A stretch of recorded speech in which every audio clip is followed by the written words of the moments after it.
Well, that's not actually true. It's actually not true. A lot of people think that. That's a common myth. You know, I've heard that. Okay, that one actually is true. And this is Should Have Asked the Tour Guide. Hey guys, Cannon here with Free Tours by Foot and Top Things to Do DC. If you watched our episode last week, you might recognize this statue. Same statue, different city.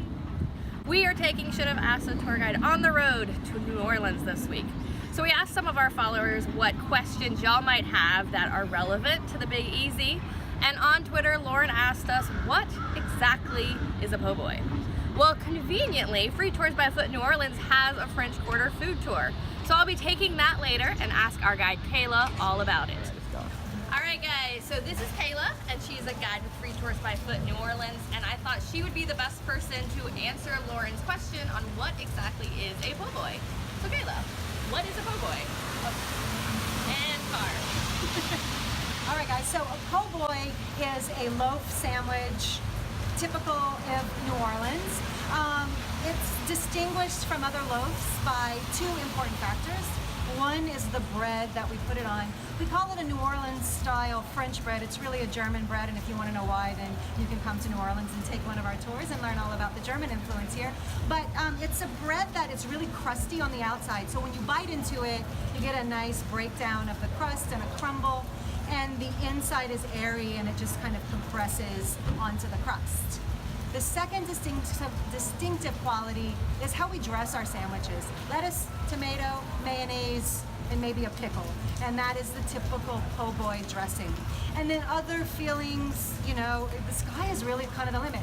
A lot of grilled and fried seafood are common. Pot roast in its own gravy is common. Pot roast without the au jus you can also find. Meatballs, ham and cheese.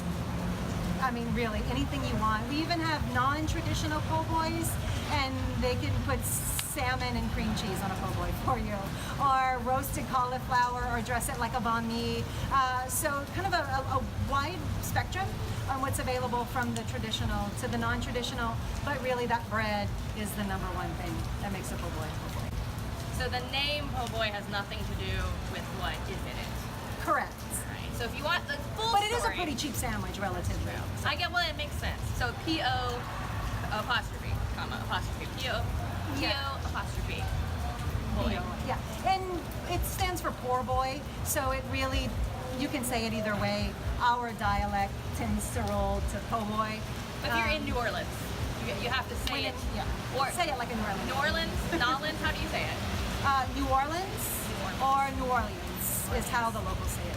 Okay, that's not how I say it, so I'll have to work on that for our Most next. people don't say it. Okay, like thank we do. you. Very welcoming here. So I just took Kayla's French Quarter food tour, and it was amazing. So I highly encourage you guys all watching this up in DC or around the world to come visit us in New Orleans with Free Tours by Foot. Oh no, I see, I already forgot it. Free Tours by Foot. New You do Orleans. you. That's more Thank New Orleans than anything. Oh, that's so true. All right, there you have it. The short answer to what a po' boy is. Lauren, if you want the long answer, you just have to come to New Orleans to find out for yourself. Join us next week for our next episode of Should Have Asked a Tour Guide, depending on the track, timing, and impact of Hurricane Florence. In the meantime, ask us questions, comments below, tag us on social media at Top Things to Do DC, hashtag Should Have Asked a Tour Guide. And scene. You're still going, aren't you?